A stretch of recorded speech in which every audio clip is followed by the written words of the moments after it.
আসসালামু আলাইকুম। আপনারা দেখছেন বার্ডস লাভার্স চ্যানেল।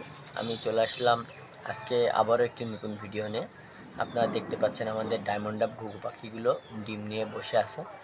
দীর্ঘ অনেক দিন আমরা আমাদের ঘুঘু পাখির কোনো ভিডিও দিই না। আজকে চলে আসলাম সুন্দর একটি ঘুঘু পাখির ভিডিও নিয়ে। আমাদের এই পেয়ারটি বাচ্চা বড় হয়েছিল। সে বাচ্চাগুলো আলাদা করার পরই আমাদের আবার নতুন করে তারা ডিম পেড়ে দিছে। সেই ডিমে হয়তো আলহামদুলিল্লাহ কয়েকদিনের ভিতরে আমরা বাচ্চা পাবো ইনশাআল্লাহ। আর আপনারা জানেন আমাদের সবচাইতে পুরাতন যে পেয়ার, এটা হচ্ছে সেই পেয়ার। মাশাআল্লাহ এদের পারফরমেন্স খুবই ভালো, ডিম বাচ্চা করতে থাকে।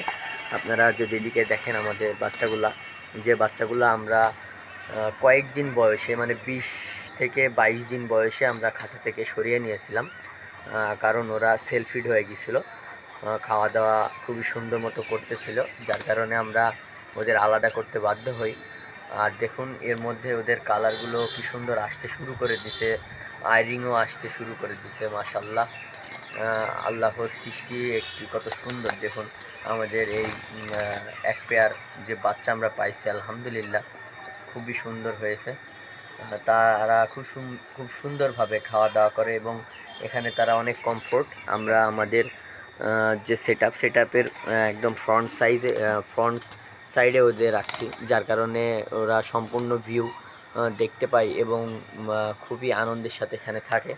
যদিও বেশি উড়াউড়ি করে, আমি এই বিষয়ে আসলে সেরকম কোনো সমস্যা হয় না, কিন্তু আমি ওদের সাহস বৃদ্ধি করার জন্য এখানে দিয়েছি, যার কারণে ওরা এখানে একটু ওড়াউড়ি করে, চারিদিকে দেখে এবং যে ওয়েদার সেটার সাথে ভালোভাবে ম্যাচ করার জন্য আমি এখানে দিছি।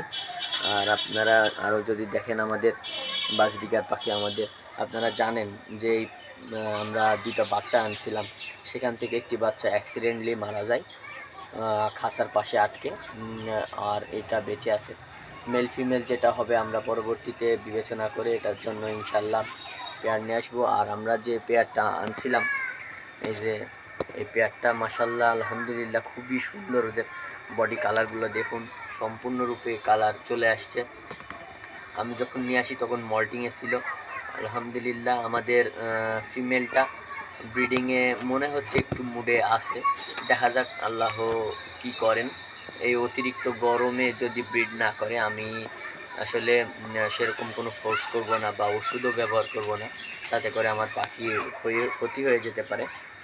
আর আমি মাঝে মধ্যে ভিডিওতে আপনাদের একটি জিনিস বলতাম যে আমরা আসলে ছোটোখাটো এক্সপেরিমেন্ট টেস্ট করে থাকি, অনেক রকম গাছপালা, পশু পাখি, আমরা অনেক ধরনের অনেক কিছু নিয়ে কাজ করি। আপনাদের ছোট্ট একটি জিনিস আমরা দেখাই। এই যে এগুলো দেখছেন, এটা হচ্ছে অ্যাডেনিয়ামের চারা। আমরা বীজ এক জায়গা থেকে সংগ্রহ করেছিলাম, এক আপুর কাছ থেকে। সেখান থেকে আমরা বীজ থেকে চারা মানে ফোটাই। হ্যাঁ, তারপরে এই যে এখানে আমরা রোপণ করে দিছি। মাশাল্লাহ এগুলা 1.5 মাসের বেশি বয়স। দেখুন কত সুন্দর ওরা বড় হইতেছে আলহামদুলিল্লাহ। আর আমরা আরও কাজ করি, সেটা হচ্ছে ডাল থেকে কিভাবে একটি গাছ বা চারা রূপান্তরিত করা যায়। এটা হচ্ছে বাগান বিলাস বা কাগজ ফুল নামে অনেকেই পরিচিত।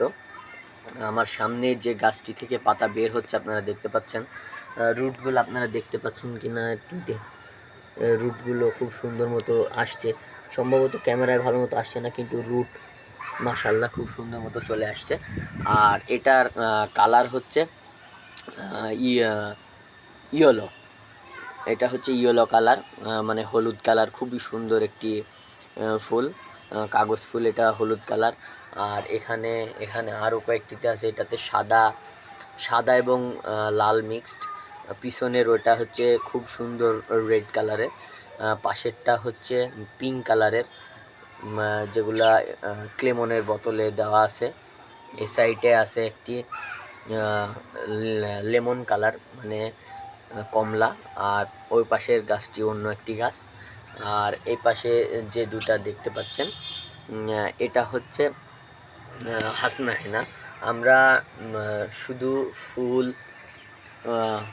পাখি এবং পোষা প্রাণী নয়, আমরা অনেক গাছপালা নিয়েও কাজ করি। আপনাদের ছোট্ট একটি কিছু দেখালাম। আরও আমাদের অনেক ভিডিওতে আমরা ইনশাল্লাহ দেখাবো। আর আপনাদের যে বিষয়ে কখনোই আমরা বলিনি সেটা হচ্ছে আমরা কিন্তু মাছও পালন করে থাকি। আমাদের কালেকশনে গাপ্পি মাছ আছে আলহামদুলিল্লাহ। আমাদের কাছে অনেক 4 থেকে 5টা গাপ্পির প্রজাতি আছে। আপনাদের পরবর্তীতে ইনশাল্লাহ ভিডিওতে দেখাবো। ভালো থাকবেন, সুস্থ থাকবেন। আমাদের ভিডিওগুলো যদি ভালো লেগে থাকে অবশ্যই চ্যানেলটি সাবস্ক্রাইব করবেন। আজকের মতো ভিডিও এই পর্যন্তই।